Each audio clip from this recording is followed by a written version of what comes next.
Hello, and welcome to Chitchatting with Chuck, brought to you by Solidarity Strategies, where brown consultants matter. Thank you for coming back to Chit-Chatting with Chuck. It's another day on Earth, and it's another primary. GOTV. For all you non-political people out there, which I'm not sure I know any of, that means get out the vote. There's primaries happening all over the country today. They're happening out west. They're happening right here next to us in Virginia. If there's a primary happening in your neck of the woods, make sure that you're voting. Even if you're seeing this the day after the primary and you forgot to vote, do not tell me about it, because I will be angry at you. We need to get out and vote. And the things that we talk about on Chit Chatting, it's an example of why you should be participating in your election. Lots of good things are happening around the country, like this week. Shout out to Voto Latino, who are going to try to register 1 million new voters by 2020. They're going to focus on 7 states, 27 college campuses, and all across America. I want to always applaud any group, whether they're a profit, non-profit party, anybody who's registering voters.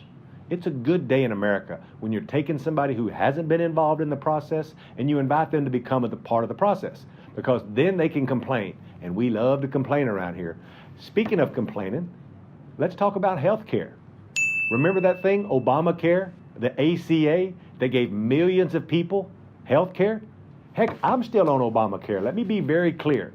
Well, Congress, the Department of Justice, and other folks are trying to take that right away.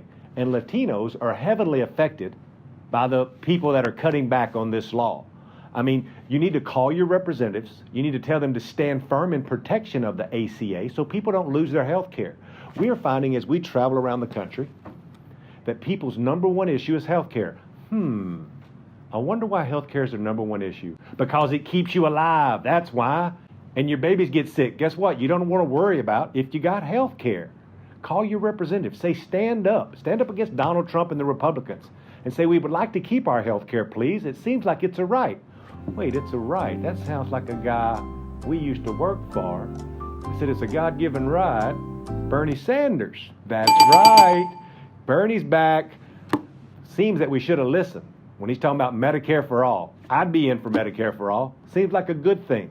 Well, you know, we always have to talk about something that's very, very negative, and it usually has to do with the Trump administration and these ICE separations of the family. Let me say that again. The Enforcement Agency for Immigration, ICE, punks, are out there separating families. Now, there's nothing more evil in America. And I know Donald Trump's people last week said that the Canadian Prime Minister was the essence of evil. Let me tell you what the essence of evil is. It's somebody that would separate a child from their mother when they're leaving a country, fleeing to free countries, trying to seek asylum so that their families can be protected. Even this week, the Department of Justice said, you're going to think I'm making this up, said that if families come here because they have been abused domestically or abused by gang members, it was not a right to seek asylum if that was happening. What have we become if you're fleeing for your life with your children and the beacon of hope in the world says you're not welcome here? That's not who we are as a country. That's not who we are as a people. And we are better than that. Last week, Senator Merkley actually went to one of these detention centers to see for himself what was going on. And a United States senator was denied access to one of these detention centers. Now, I'm not going to say much about the facility itself because I don't know and I wasn't there. But when they were showing this on the press coverage and they were showing this on the TV, it was an old abandoned Walmart where they'd blacked out the windows. I couldn't think of a more horrifying place to be. Look, I don't like to find myself in Walmart when it's open and all the windows are open. Now you done closed off all the windows and you put babies in cages? I could get very emotional and say some things that shouldn't be on the internet right now, but you should be calling your representatives and saying, we need to pass legislations to keep mamas and babies, I can't believe I'm having to say this, mamas and babies from being separated when they're fleeing for their life. That seems like some pretty basic mathematics.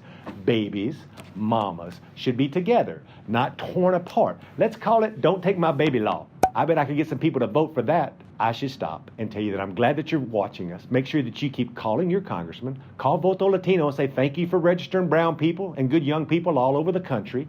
Tell ICE to quit taking babies away from mamas, and let's protect our health care. Until I can be back with you again, thank you for tuning in to Chit Chatting with Chuck, and I look forward to talking to you again next week.